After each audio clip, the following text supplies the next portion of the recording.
Okay. All set? Yes. Hey! Hey, look! Good job!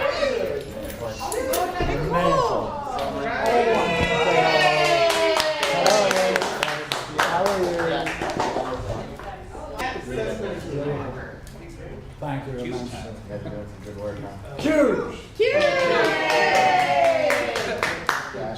Have a seat, you're not leaving. I have the family in the car still. Well, bring them in and say hello.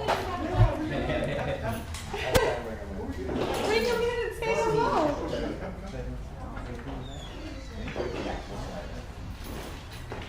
Do we get another one? Oh, nice. Beautiful. Wow. Very nice. Thank you. Save us one before. Yes.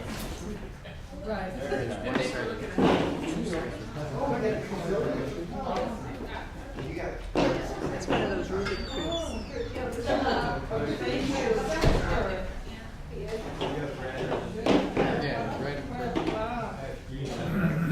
I have blue and red. Oh, because they're children. Oh, maybe they are. You could be right. Maybe they were. The sheet? It's back there. Wow. Okay, look here.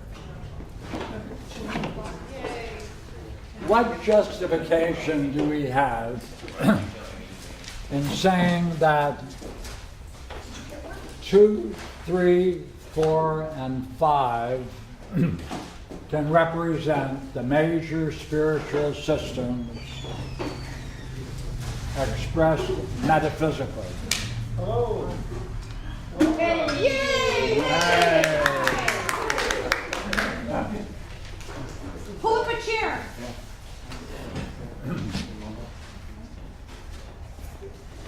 Right. Next, we're also saying Can you ask that question again about? that its opposite denies it. Saying that 2, 3, 4, and 5 represent the major systems. If we can show that in this one, in principle, we should be able to do it for all the others as well. Now, as I reported yesterday,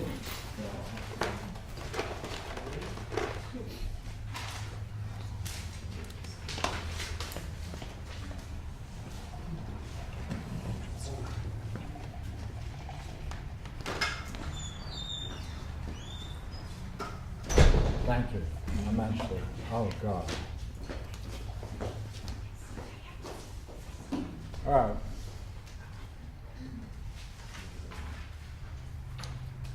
As you look at the cube,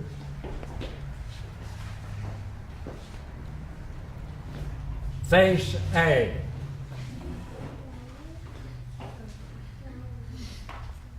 Face A has the symbol of Taoism. Right? If you hold on to that figure, you'll be able to follow the second hypothesis without any difficulty whatsoever. If you add just one thing.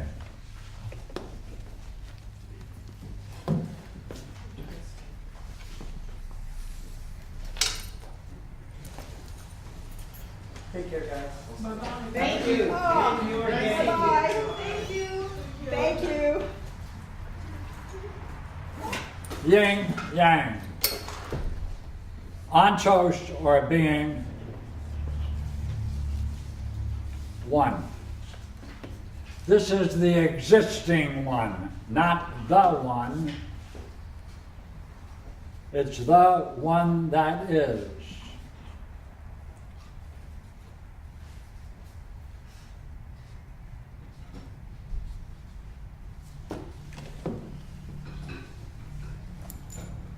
Now, for Parmenides, the second hypothesis starts, the one participates in ousia. This symbol, therefore, in Taoism means that each one of these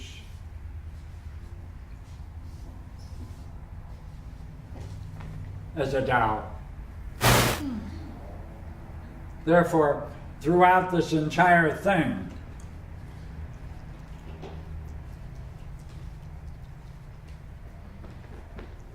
the same symbol exists. What's the difference? This represents the masculine principle and the feminine principle. But throughout the whole, Usia. Right? If you have this image in mind when you do the second hypothesis, you can see that everything follows from this form. Because the second hypothesis, he says, is a form. Okay, now just want to hold that. Now, I would like to do two things. I'd like to start on this, but first give you the mystery. Here is the mystery.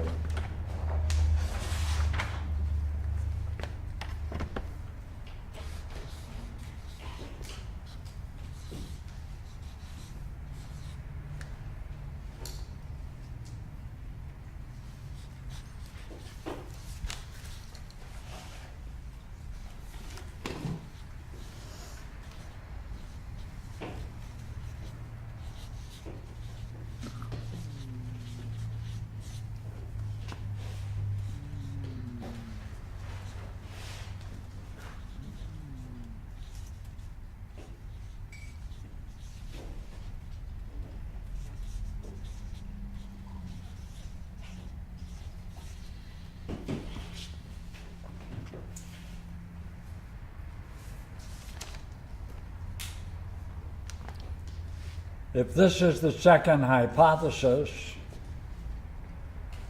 then we have to see why he insists that to make sense of this, you need the word essence or ousia.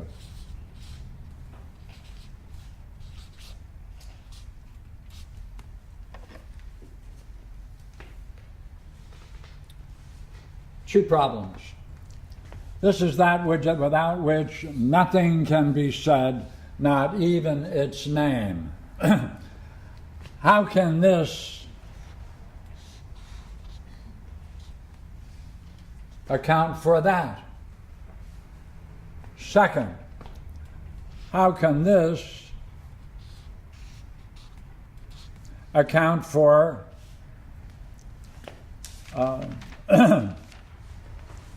soul? And I'm going to put it in general. See, if this is so complete,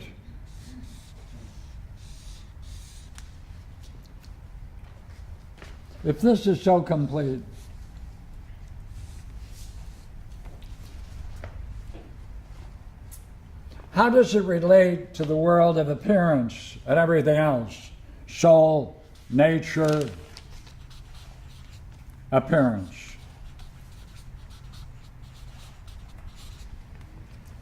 There's a gap between these two, as well as here.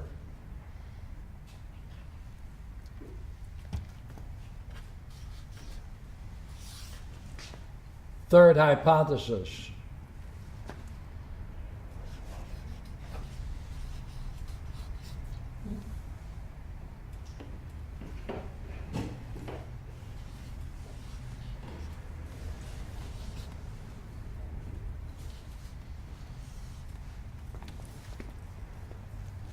In our everyday world, it is not in any way continuous.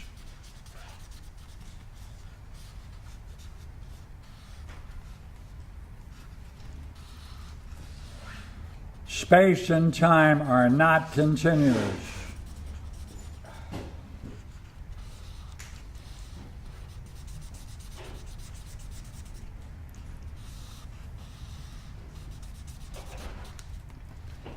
these are moments, instantaneous moments.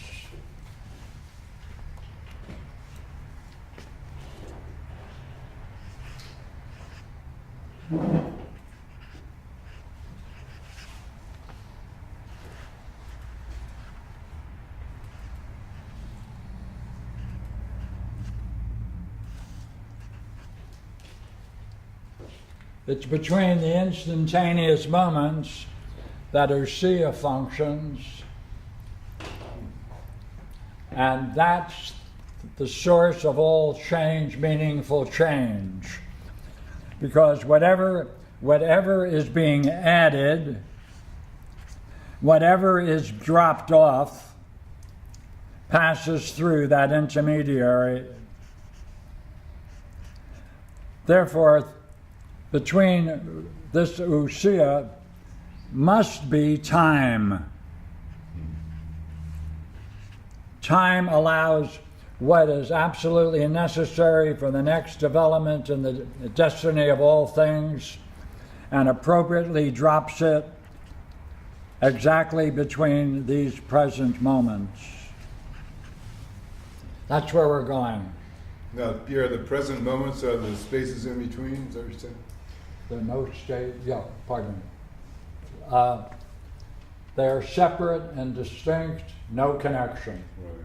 It's between it that the intelligence zooms in and allows the changes to take place that are appropriate for the next moment. But there's time there. Oh. Okay, now look here. We're now going into the fourth.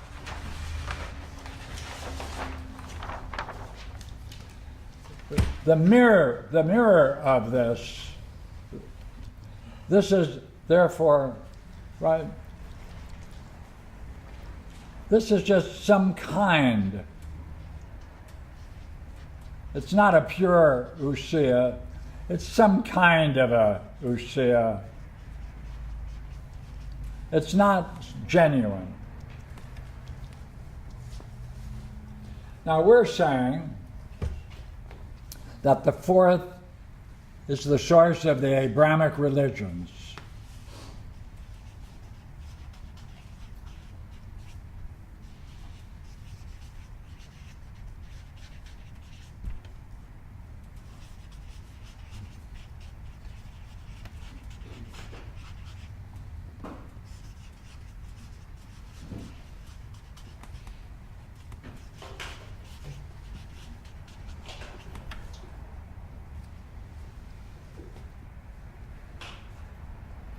I think you know enough to say that there is a connection between these.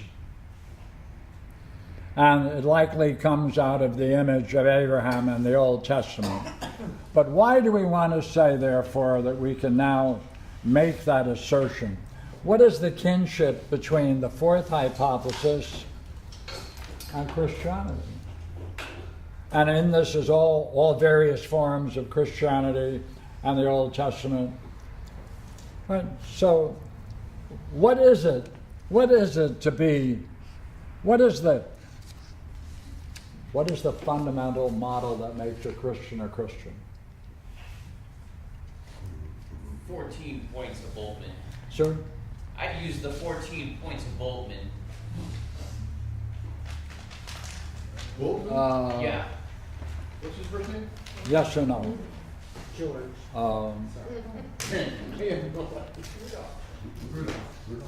Look here. This is the problem of theologians. They all go back to one epistle of Paul. Christianity should really be called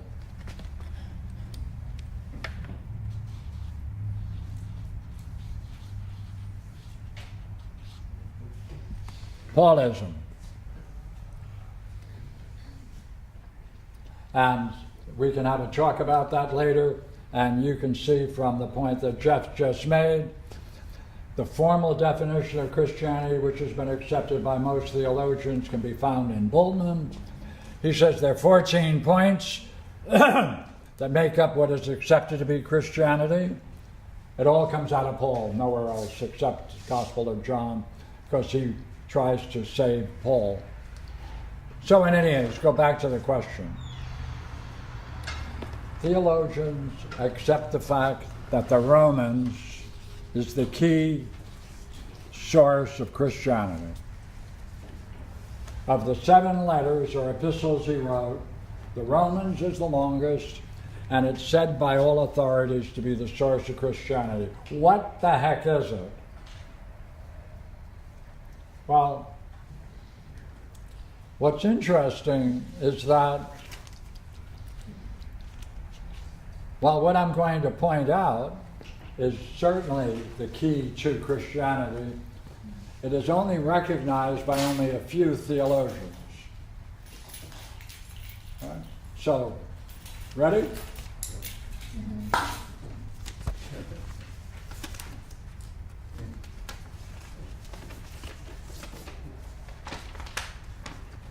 This is called chapter 15. That's the beginning of the theology in the Romans.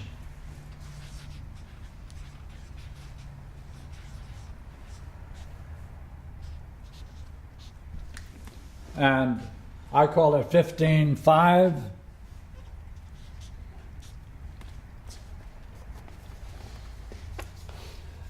And he's mirroring, Paul is mirroring the thought of Luke in Acts. But let's stay with Paul.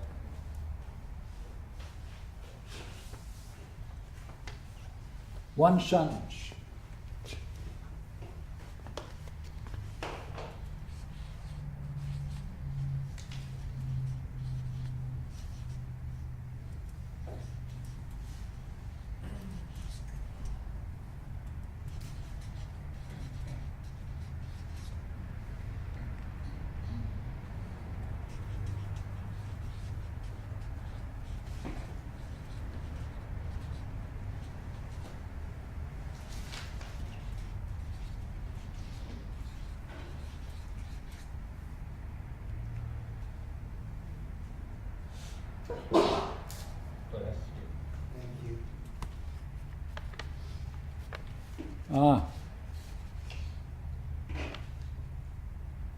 Hold it. I'm doing 2 things at once. Hold it.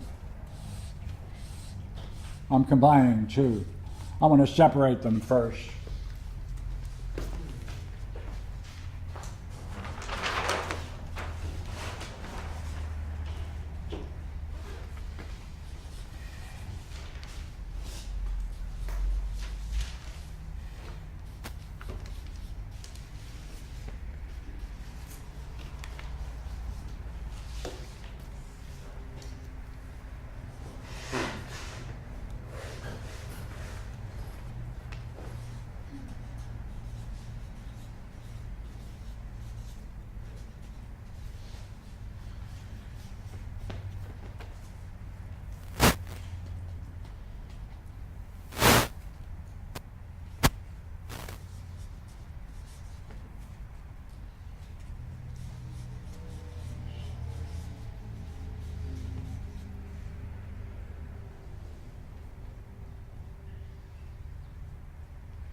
This is what faith does.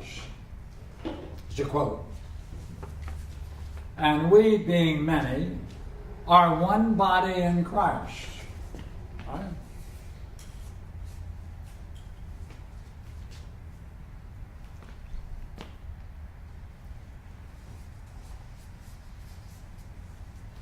And every one of us are members one to another as we join the church, or the faith and church. Okay? That's a cornerstone. That's what you get with faith. You then, being many, you become one to another as a result of joining in that one body in Christ. Therefore, all members now can be said to be one to another. They then have a kinship. That's what it is to be a Christian. The fellowship of Christianity. How is it done? Through faith. You join in the body of Christ. This is also, therefore, they make one slight addition. The one body in Christ is also the church.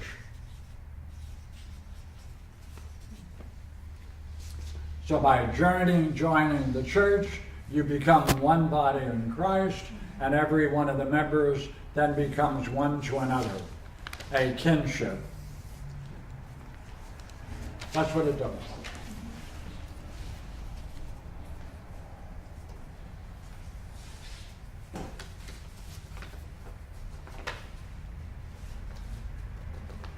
So you could believe anything you want about Christ. And you'd all be friends if you believed anything you like about Christ. I mean, if that group think that Christ tells you to go out and kill people, I guess they'd all do it. That's what they do. Theologians As long as comment. you agree about it. 15:5 constitutes a benediction of sorts, in which Paul invokes the aid of God in creating a unified group of Christians.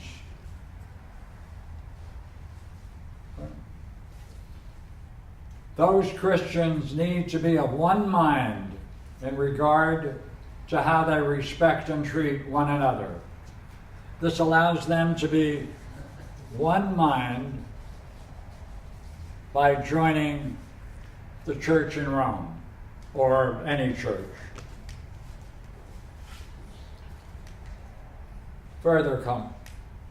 The oneness of mind occurs regularly. The theme occurs regularly in Acts Luke. And he describes like-mindedness in the Jerusalem fellowship. And he quotes, therefore, the source, which I'll give you, Acts 1:14, 2:46, 4:24, 5:12, 7:57. Luke wants to show that fellowship in Jerusalem, and he wants it to move to Rome.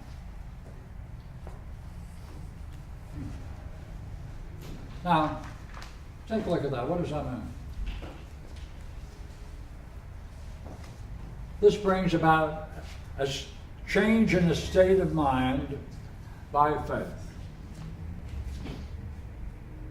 That's what it takes.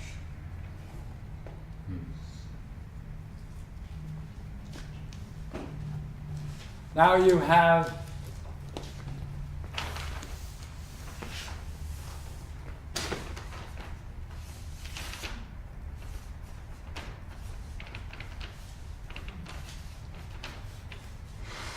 those in form a unity.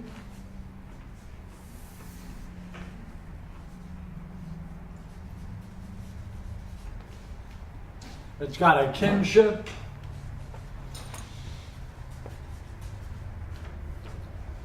Based upon belief.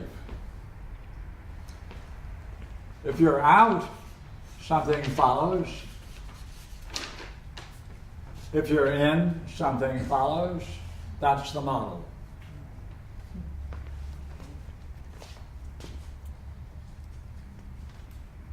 Wonder now whether we can take a look at the fourth hypothesis.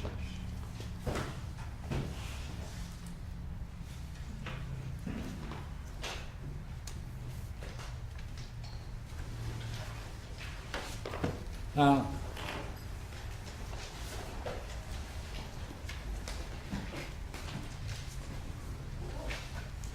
I want to show you something. Ready? Look what I got. Dun, da, da, da. What is this? A new and beautiful translation from the Balboas. Wow. I got a copy first. It just came out, right? Beautiful.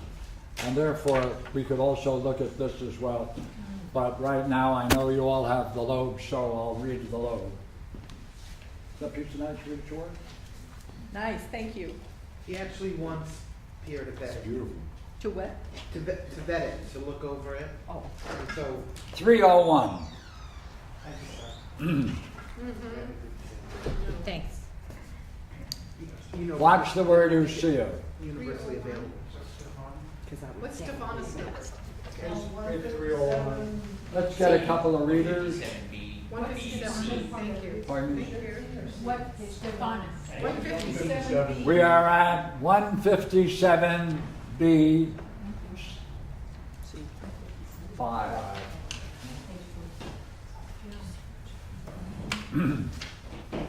I'll read it. You're into it? I'll read. We'll need an Aristoteles.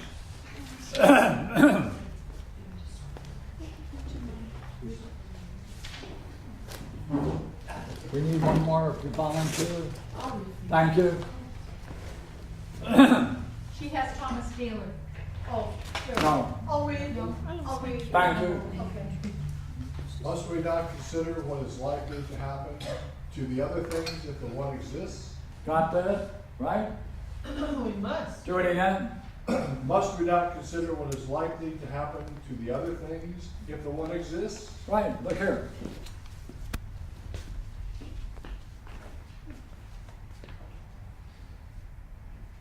Let us consider what is likely to happen to the one. We're interested in the others, are we not? Yes. We're going to take a look at what happens to the others. Go ahead. We must. Shall we tell then what must happen to the things other than one if one exists? Repeat it. Emphasis. Let us do some. Well, since they are other than the one, the other things are not the one. For if they were, they would not be other than the one. True. Here's the key sentence. And yet surely the others are not altogether deprived of the one, but they partake of it in a certain way. Ah, see?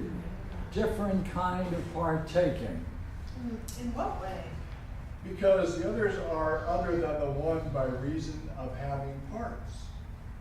For if they had no parts, they would be altogether one. True. But parts, we affirm, belong to that which is a whole. Yes, we affirm that they do. But the whole must be one composed of many. Right, can we follow the model? Okay, go ahead. And of this, the parts are parts. For each of the parts must be a part, not of many, but Of the whole. Ah, this is a whole, therefore it must have parts. Go ahead. How is that? If anything is a part of many, and is itself one of the many, it will be part of itself, which is impossible. And of each one of the others, if it is a part of all. Wow. One more time. If anything is a part of many, and is itself one of the many, it will be part of itself, which is impossible. And each one of the others, And of. okay, and each one of the others meaning it will be a part of each one of the others. It will be a part of itself, which is impossible, and it will be a part of each one of the others, if it is a part of all.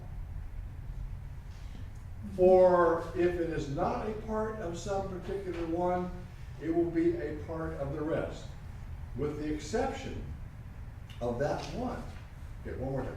For if it is not a part of some particular one, it will be a part of the rest, with the exception of that one. And thus it will not be a part of each one. And not being a part of each one, it will not be a part of any one of the many. But that which belongs to none cannot belong, whether as a part or as anything else. Pick it up again from, then the part is a part, come on. Then the part is a part, not of the many nor of all, but of a single form and single concept which we call a whole. Hey, see what it is? It's an idea. This whole is an idea. It's an idea. Right. It's a single concept which we call a whole. A perfect unity created out of all. Right? It's an idea. It's a whole. It's a unity.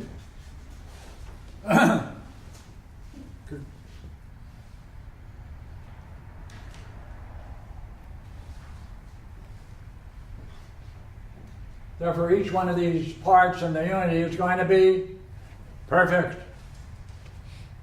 Go ahead, keep going. All right. Go back a little bit. Then the part is a part, not of the many nor of the all, but of a single form and a single concept which we call a whole. A perfect unity created out of all. This it is of which the part is a part. Certainly.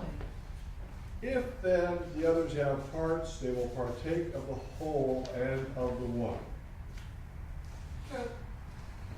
Then the whole which has parts, then What? the whole, What? then the things which are other than one must be a perfect whole which has parts. Then the things which are other than one must be a perfect whole So, which has There are parts. 2 points here that are very important. All right? We're talking about these people, aren't we? Let's take a look now what he's saying there. For if each of the parts is a part, the word each implies that it is one, separated from the rest. Look here, while it is a member, it's also separated from the rest. Therefore, it has a sense, a recognition of being separated. Right? And existing by itself.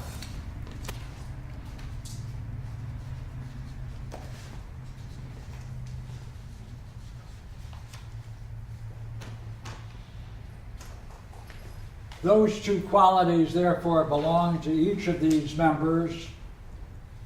They see themselves as perfect, yet at the same time, each recognizes they're separate and they exist by themselves.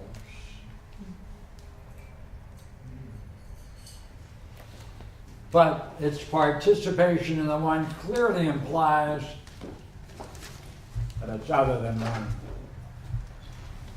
They know it's other than the one.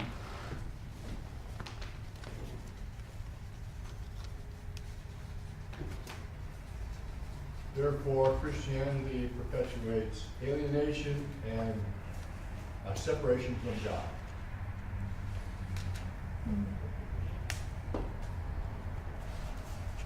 Okay, pick it up from them.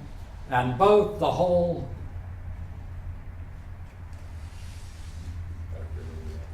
One line from the bottom. Oh, well, you can pick it up, but go earlier. I jumped in. Yeah. And But its participation in the one, okay, but its participation in the one clearly implies that it is other than the one. so it's different than the one. Go ahead. But would actually be one. But really, it is impossible for anything except one itself to be one. Yes, it is impossible. And both the whole and part must necessarily participate in the one. You can read that whole sentence. For the one will be a whole, of which the parts are parts. And again, each individual one, which is a part of the whole, will be a part of the whole. Wow, yes, yes. There are two kinds of participation. There's a participation in the whole, and each individual participates in it. Two kinds of participation. Participation in the whole, and the other as a unity, and each one of the members is also participating in the one. Okay, so each one of these then becomes a one, and they also become, and participating in the whole, a member of the whole. Two kinds of participation. Okay, go ahead. Can you do that one more time? Sure. You say the first one is participation in. In the whole, In the whole. Okay. as well as each individual must participate in the one. That's the part. So each one of these Oh, is yes, a to be an one. individual, yes. Each one of these is a one by participating in the one. Right. And it's also participates in the whole, and therefore it's a member of the whole as well. Therefore, it's a one. Or by participating in the church, you become a member of the whole, and at the same time in participating in the church, you become an individual, and therefore participating in the one in respect to yourself. And you're seen also as perfect, but there's something about it. You still know you're different than the one, and you experience a sense of separation and existing by oneself.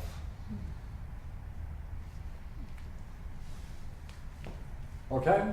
Oh, You know, I had a student last year, you know, what you just described, that being, well, the way she said it was that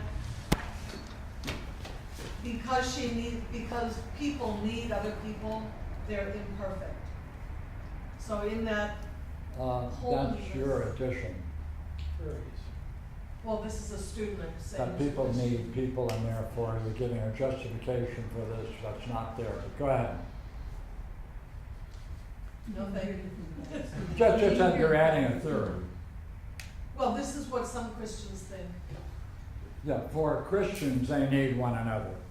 Right. That's different than people need. Go ahead. Well, so her language Yes, they're was, looking for a kinship.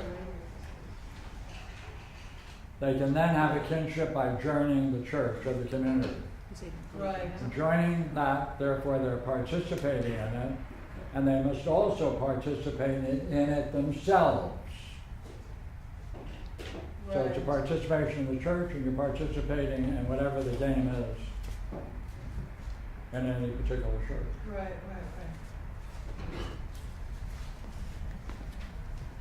Okay, I have a question. hold it. So, when it says the whole and the part must necessarily participate in the one, Yes, and the whole is the church or Christ, yeah. in the Christian model, what is the one in which the Christ participates in? You change the subject. Why is the one? No, what is the one in the Christian view that Christ participates in? Since if we're using this model, Yes, the whole participates in the one. yes. That's their image of God. It's the body of Christ. So, okay, there's And there must be an essential difference between God and them. Other. what about Christ though? Christ also must participate in the one, in a one. That's true. So is that the Trinity? In a certain way. Okay.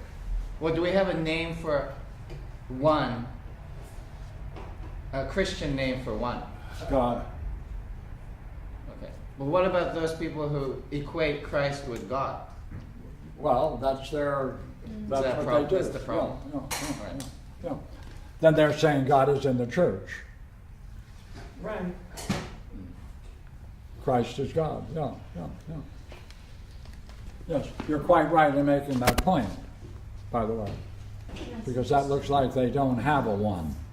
Yes. Or they have a one that's the same as Christ, and that's the problem of Christ as a symbol. That's right. Yeah, you're right. So then, so their one and this fourth would be the Trinity or the unity that holds it together. Pardon me? So their one in that system would be the unity that holds the Trinity together. Do that again? All right, Father, Son, Holy Spirit, Trinity, the unity that combines those is their one. Mm-hmm. Try it. No, I was just seeing if that's what you were saying. Yeah, look. Except that most Christians don't even acknowledge the unity part, so they have a problem there. But a higher thinking Christian would acknowledge that. Well, I hope they do accept a unity of membership, do they not? Yeah. And they do think it has an effect on them, that they then participate uniquely in the game. So there are two levels of participating. They have to join the church, and then they themselves have to participate in that oneness of being a member of that church. Do they not? Right. See, we're going to collect all of these together. All right, go ahead. Where are we at?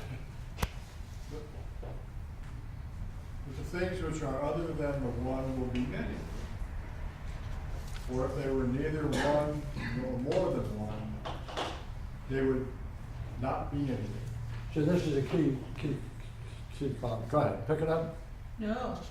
But since the things which participate in one as a part, and the one as a whole, are more than one, must not these participants in the one be infinite in number? How so? Let us look at the question in this way.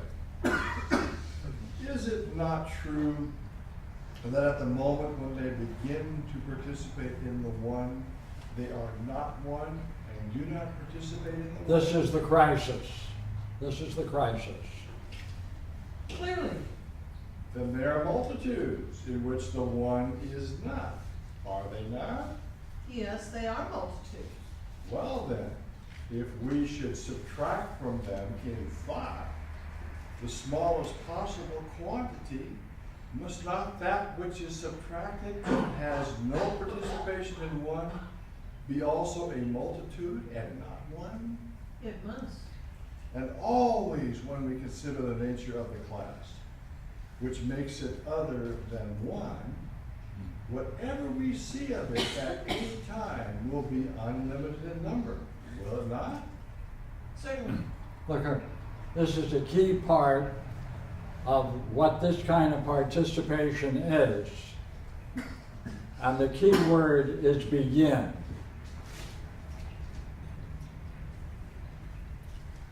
Let us look at the question, right, in this way.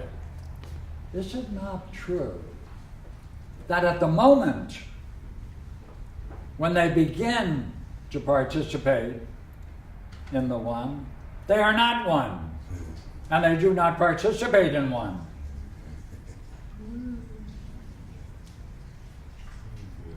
Hey, there's a participation, but it's only like they're beginning. Yes. They're beginning, it's not complete. There's going to be a consequence of this. Then there are multitudes, then there are a mob.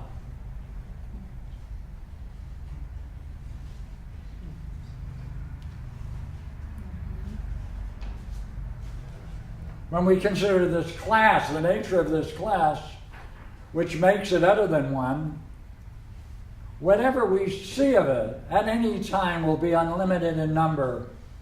It's going to be a mob. Here's his next point, major point.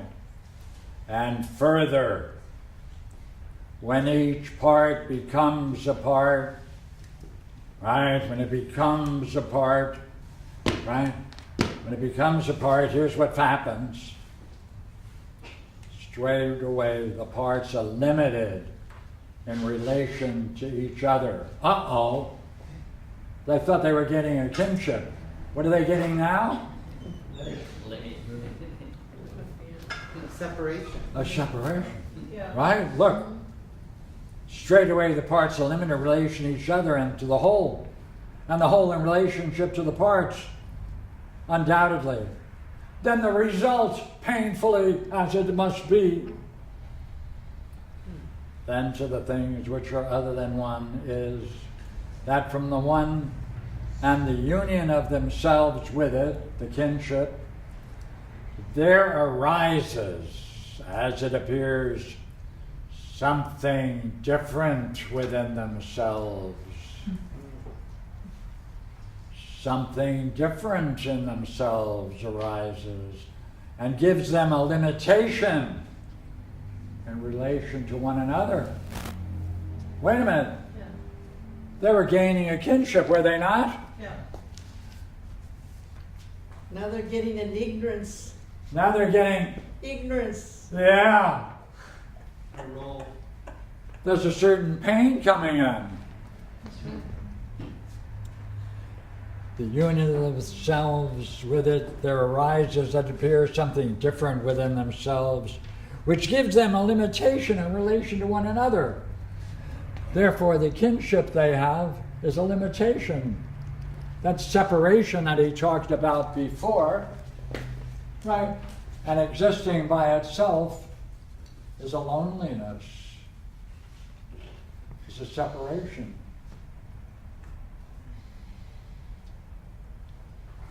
Oh, refreshing. Hey. But on the other hand, when they pull out, right? When they pull out, but when in their own nature, you know what? When they're left to themselves, they ain't got any limits. Whew. Ought to be pretty good being by yourself, isn't it?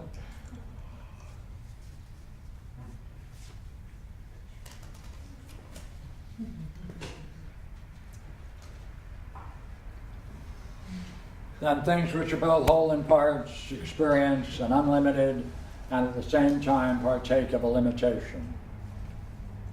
Yeah.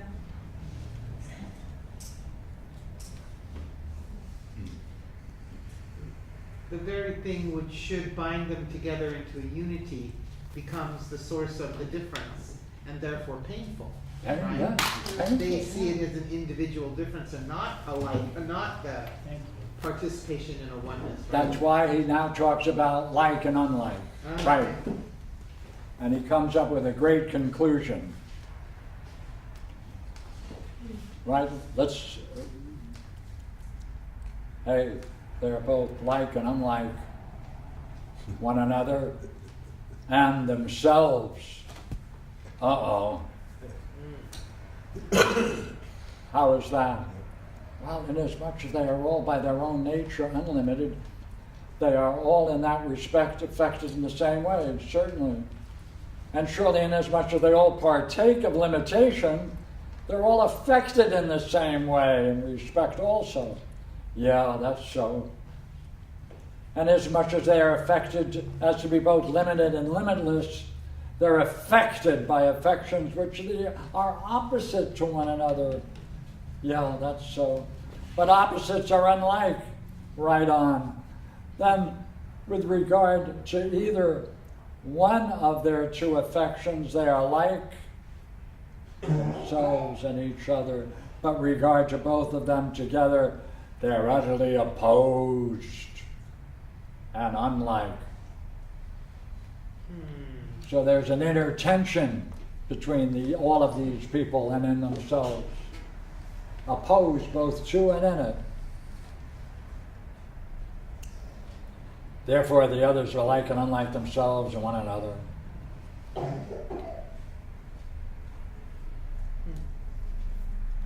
Now look here. All those points, and we're looking at 4.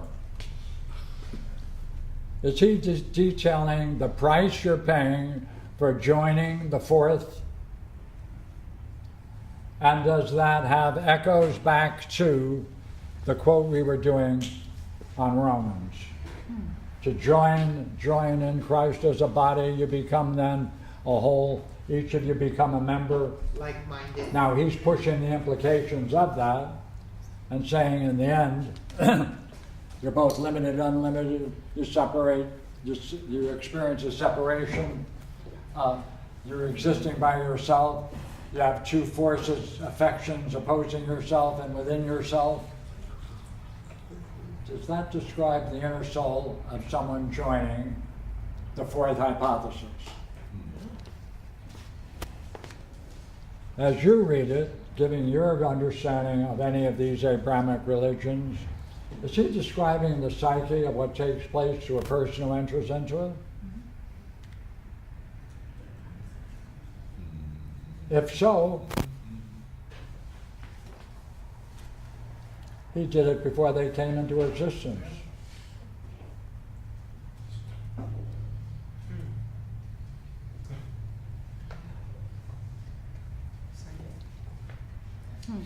Could that also be like, going with war, like when you join an army? Yes? Say, for example, Yes. Yeah. Look. What? What did she say? What? What? Well, What did you say? joining in war, you know, the military. That's right. now, let me ask you this question. Let's assume for the moment you understood this, you're holding it together. What does 8 do to 4?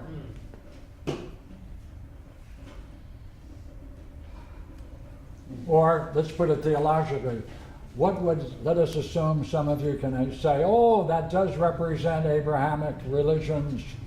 Let's assume for the moment I'm one of them. I accept the description. What would it be like doing 8? What is it? Where is it? That's where we're going. Assumption.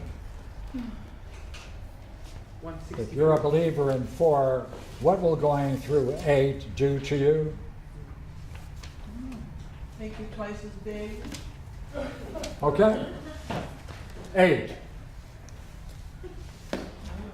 164 B.C. Oh, okay. Page 325. Okay. 325. 164B 5. 325. B.C.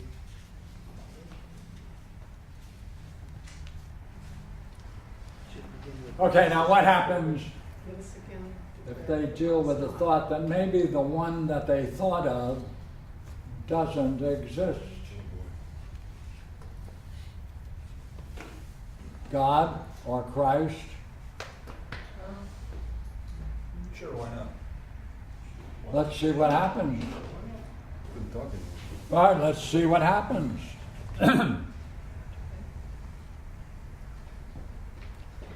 Let's see what happens to the other things if the one does not exist. Well, they must exist. For if others do not even exist, there'd be no sense, of course, in talking about the others. Rude. Well, they must, watch now. First point. They must be different.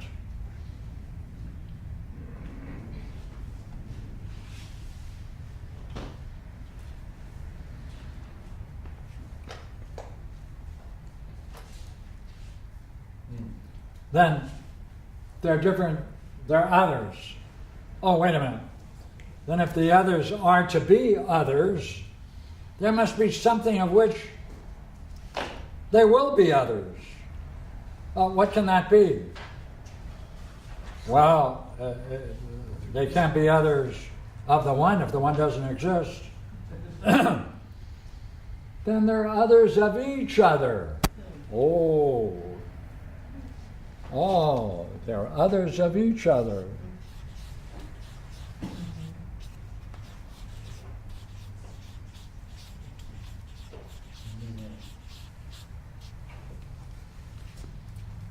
Oh. And there's no alternative. And if the others of each other, they must be other in groups.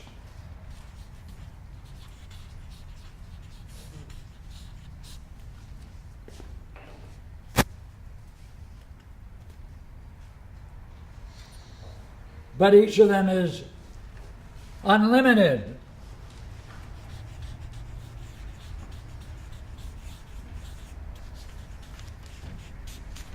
In number. Oh.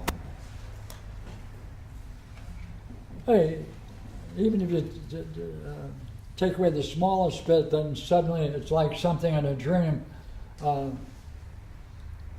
Now, one thing you have to watch as we read this, one word, seem. Watch it.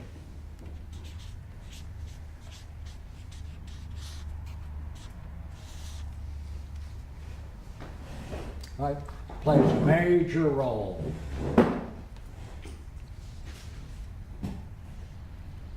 Well, it's only 2 pages, so why don't I let you take a few minutes just to go over it so we can talk about it, all right?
Fear.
Pardon? I was looking that, of the conference when they decided there would be Time for coffee? 4 gospels instead of I'm not with you. well, you know, when the Christians decided, when God took away all the other strange gospels and only left the 4, Yes. it seems like that was a move to make sure there was only Oh, yeah. one God and not many, Right.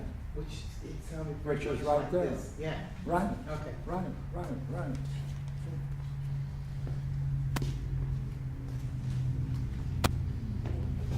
Okay, got a question for you. Finish reading? Who needs more time?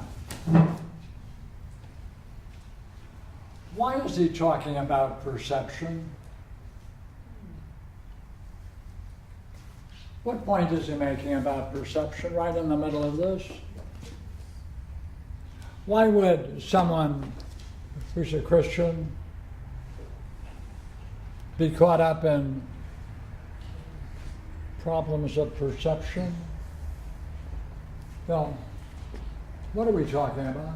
We're talking about really denying what people see and saying that's only an appearance. You don't really, it's impossible for you to be seeing that because the one doesn't exist. So any one that you think you see is an appearance only. It's a seeming. It's really schizophrenic. It's terrible. It would allow greater groups to see smaller groups as greater than them and therefore a threat. Yes? It seems like, as I read through this, it just seems like a description of the Holocaust. Description of the Holocaust, 1, 2. It's because perception is No, no. bound up Oh, I'm with with you. belief. Okay. I think, well, 4 represents book religions, and when that is seen through as false, that idea, then you transition into empiricism. There's God is gone, and now you just have the physical world, and so that hitting appearance in 8 signifies a world without ideas, just It's a empiricism. world without ideas. Go ahead. Some more? Because perception is bound up with belief. Yeah. So, is there any position that's in this section? Therefore, at C, his conclusion, therefore the other things must each and all appear to be unlimited and limited to one and many, if the things other than the one exist and the one does not. Conclusion. And will they not all appear to be like and unlike? Just as things in a picture. And now he goes into the description of appearances and perception. What does that mean?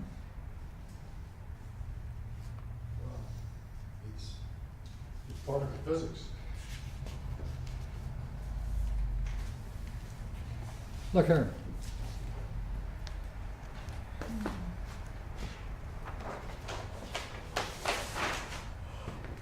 It's a question of appearances. What point is he making about why he made a mistake that should not have been included? Just cut it out. The mind of God is not there, and there's no intelligence to God. 165. 64. I think it's 165. They look around and all they can see is what? Come on, from that conclusion. Differences. Shall I add a phrase and you tell me whether it's correct? Mm-hmm. Yeah.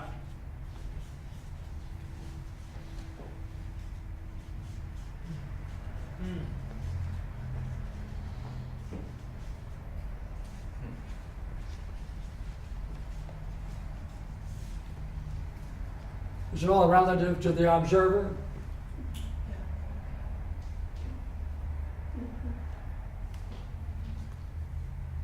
That there are no longer any standards? What seems this way can be that way, this way, that way?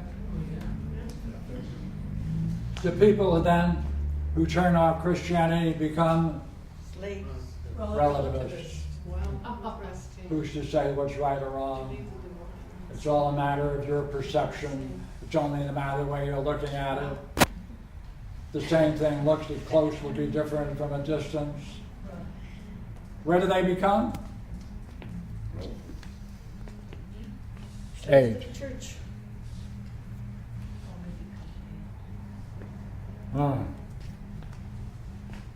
But they feel like they have to appear the same, so there's a dissonance there.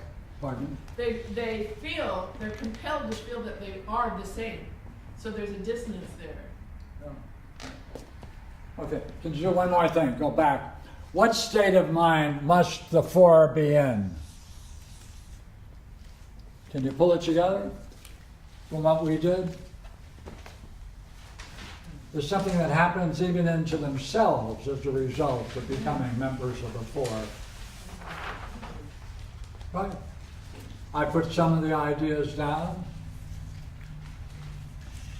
Well, they feel a oneness with the group or the whole in a certain way, but there's a tension between what is actually What is it actually? well, that each individual is separate, and yet they have agreed upon some kind of agreement. Do they experience opposite states of mind, what he calls affections? Yes.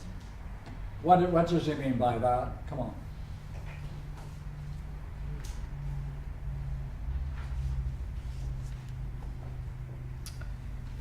Well, you know, it seems like this is precisely that state of conversion, because they've experienced that imperfection and separation in four. And then when they adopt eight, they have to say that they feel, they have to attribute everything to the grace of God, because nothing makes sense at that point. That's right. Nothing makes sense. Everything is relative. And everything is relative to the human perspective, and so that's called being saved. Look, if they land there, is it possible that they then may move? To where? And if they move, where might they go? Uganda. And find another, I think, three unlike them. Well, if they decide that they like the oneness they feel with respect to their church or their faith, it seems like they can get to the position where they weigh that off against being unlimited in themselves. If the sense of separation were to grow, they might weigh that off against unlimited in themselves. And unlimited in themselves, it seems like an easy step to I'm it, and therefore to relativity. That connection, maybe. See, look here. So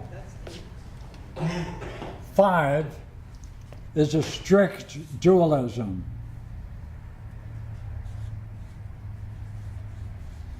No connection between the divine and man. No connection. Pure dualism. Might they then say, well, if there is a God, we'll never know about it? Could be. Might they then become dualists? Or Could be. could they move from 8 to 9?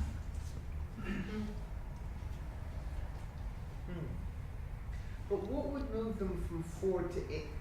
What would move weren't you saying yesterday that 8 might cause them to be moved away from 4? Weren't Yes. you saying that? Yes. Now that's what I don't see. What about 8? would cause them to leave 4? So it's, What about 8? What about If they 8? understood 8, what about understanding 8 would cause them to let go of 4? well, it starts with the assumption that they doubt the 1. Okay. That's how 8 starts. Oh, okay. Oh, okay. Okay. If they ever So the have any transition doubts is- about the Okay. 1, Okay, okay. then all of that follows. Then all that would follow. Okie dokie.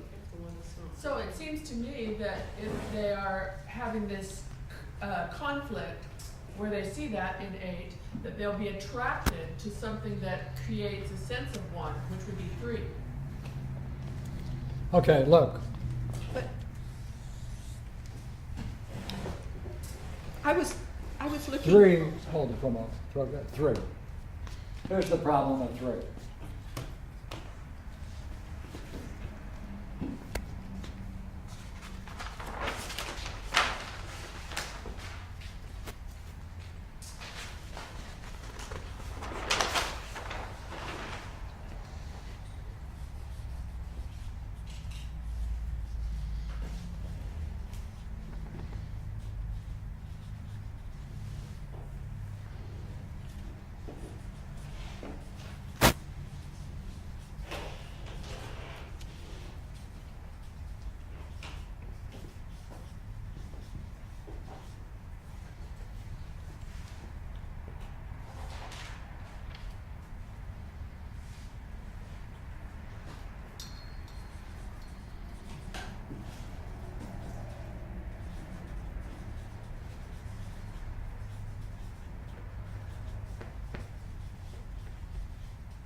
The third hypothesis is, hey, you know what? Very profound experiences can take place, bang! Can penetrate into the world of appearances.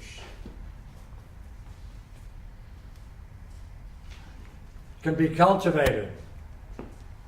It exists. Every microsecond there's a gap in which the divine is presenting itself continuously.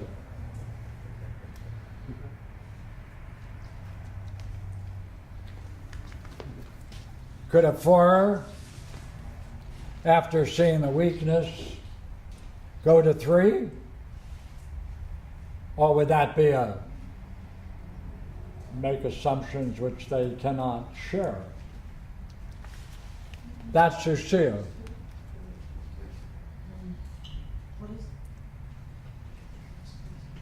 If they experience what they experience, could they then go, hey, the truth of the matter is that, yes,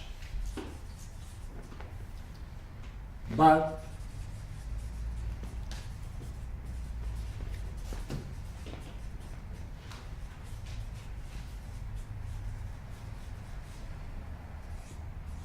It starts them on a journey, that's for sure.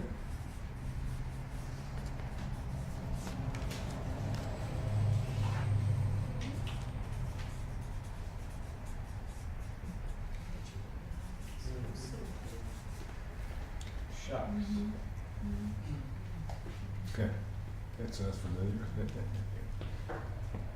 So what's the selling point of 3? What's 3 is saying I can enter into it, bang, bang, bang. But Comment. That means you're going from 3 to 2.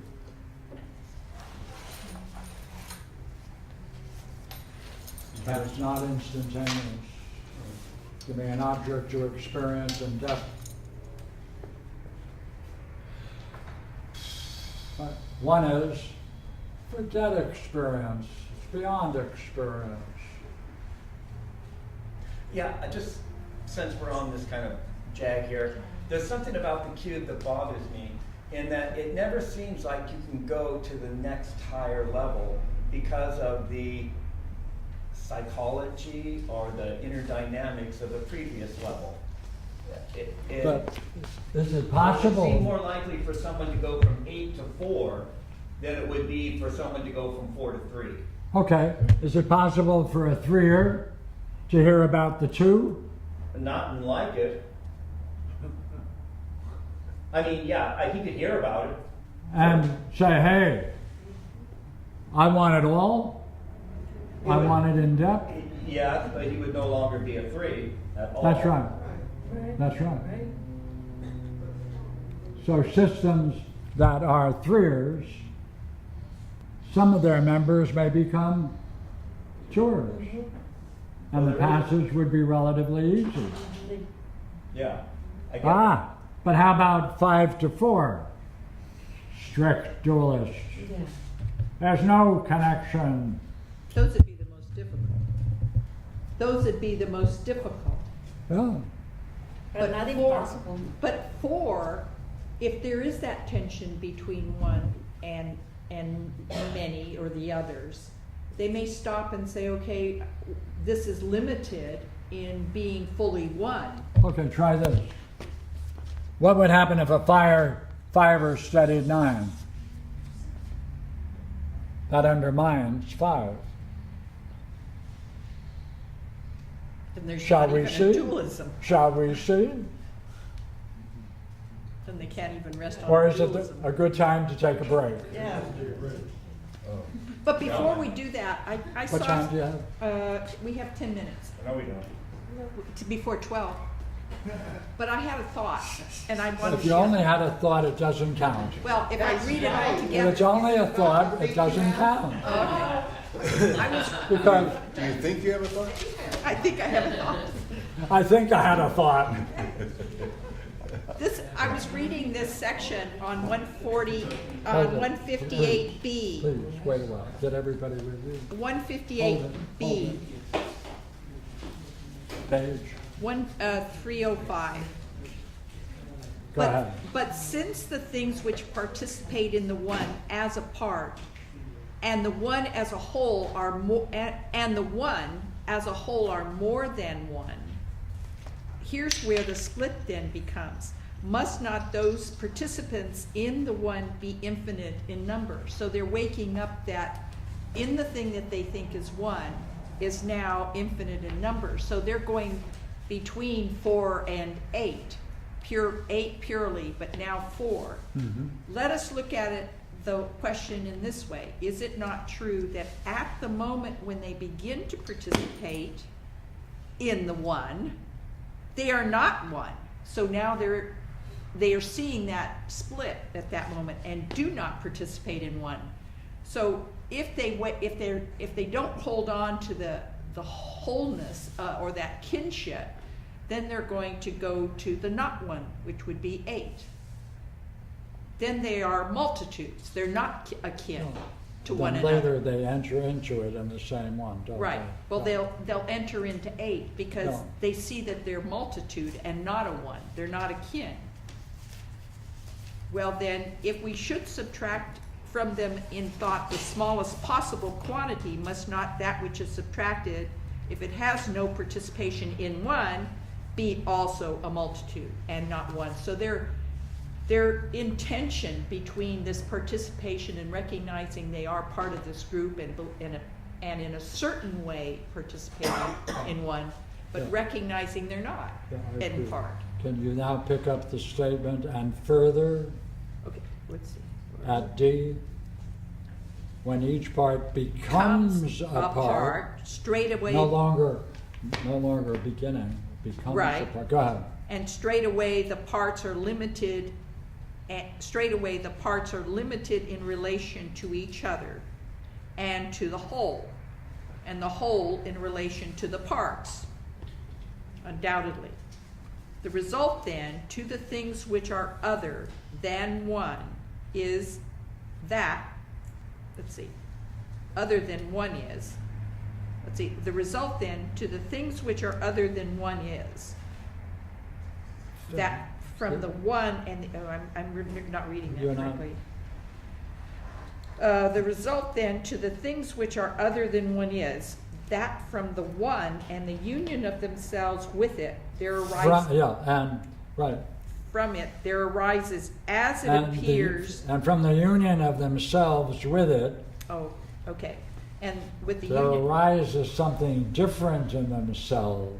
right, which gives them a limitation in relation to one another. And when they're left alone, they experience something terrible. Right, because they're not akin, so No. so their only option is to go to that multitude, which is the other part which they fear. And what kind of state would that put them in? Number 8, Well, that creates the passage state. right. Yeah, yeah. So that tension between recognizing they're in one is a certain way, if they The wake more- up to you could that, say, the more they recognize as the negative parts of the four, right, creates the condition for saying, what the heck, right. maybe I'll dump this under the Right. conditions that we And because it's a described. multitude, Yeah, yeah, it's, goes into Yeah. relativity. Did you take up the time? Oh, not quite. Okay, So lunch is at 12:30, so just, Okay. okay. relax and.